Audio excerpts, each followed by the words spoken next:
why America is relying on the World Cup 2026 to save its collapsing economy. When most people think about the 2026 World Cup, they think about football, packed stadiums, global superstars, national pride, and millions of fans traveling across North America. What they don't think about is debt. $40 trillion of debt. Because while the world prepares for the biggest World Cup in history, the United States is facing a financial challenge unlike anything it has experienced before. The national debt is approaching $40 trillion. Interest payments are exploding, foreign investors are becoming increasingly important, and economic growth has never mattered more. Now, to be clear, America is not collapsing tomorrow.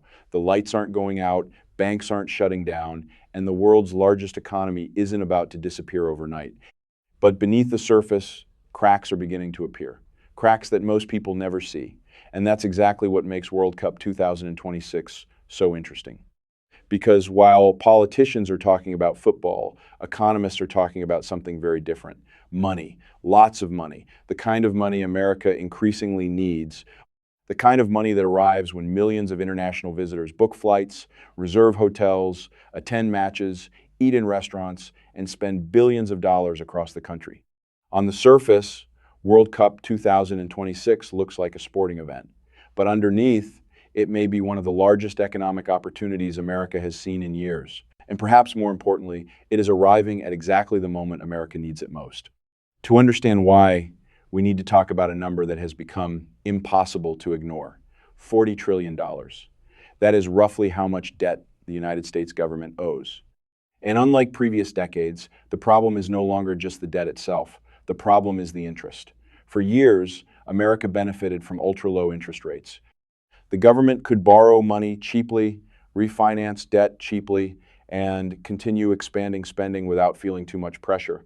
Then inflation changed everything. Interest rates surged, borrowing became more expensive, and suddenly the cost of servicing America's debt began climbing at an alarming pace. Today, interest payments are consuming hundreds of billions of dollars every year. Money that isn't building roads, money that isn't funding schools, money that isn't improving infrastructure, money that is simply paying for debt accumulated in the past.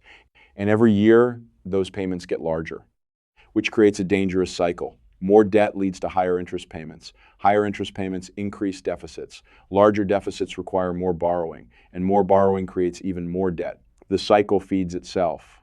Now, if you've followed financial news over the past few years, you've probably heard politicians argue endlessly about spending, taxes, deficits, and debt ceilings. But underneath all those debates lies a simple reality. America needs growth, because growth solves problems. When the economy grows, businesses earn more money, consumers spend more, tax revenues increase, employment improves, and government finances become easier to manage. Growth doesn't eliminate debt, but it makes debt easier to carry. And that's where World Cup 2026 enters the story. Because the tournament isn't just bringing football fans, it's bringing spending, potentially billions of dollars of spending. Millions of visitors are expected to travel to North America. Hotels are preparing for record demand. Airlines are adding routes. Restaurants are increasing capacity. Host cities are investing heavily in infrastructure and operations. Everyone is preparing for an economic boom. At least that's the expectation, and expectations matter.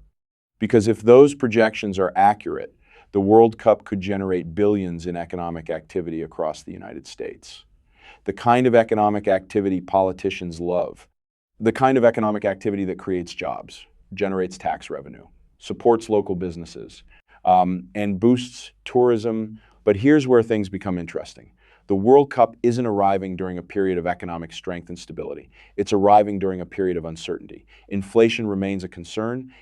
Consumer spending is slowing in some sectors.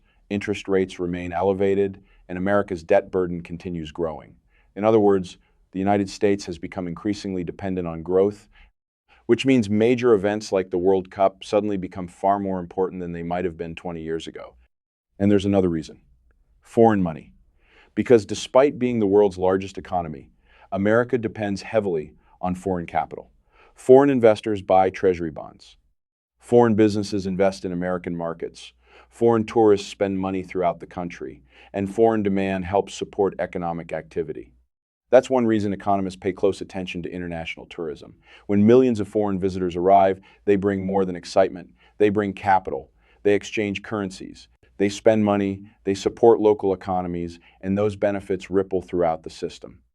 The World Cup is expected to create exactly that kind of activity, which sounds great, but there's a catch, because economic projections don't always become reality. And economists have spent decades studying major sporting events, the Olympics, previous World Cups, international expos, and one lesson appears again and again. Economic activity is not always the same thing as economic benefit. A visitor who would have come anyway may simply change the timing of their trip. Tourists may avoid crowded cities. Spending may shift rather than expand. And projected benefits often prove more difficult to measure than expected.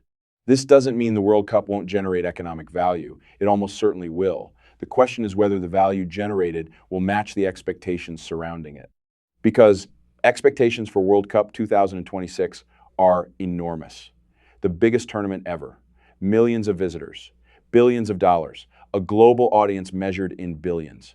Those are powerful promises. And powerful promises create pressure.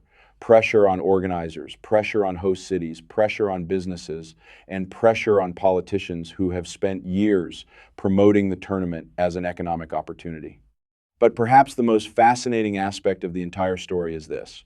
The World Cup may reveal far more about America's economy than America's economy reveals about the World Cup. Because the tournament arrives at a unique moment in history, a moment when debt levels are reaching records, a moment when interest costs are becoming increasingly difficult to ignore, a moment when economic growth matters more than ever, and a moment when foreign spending has become increasingly valuable.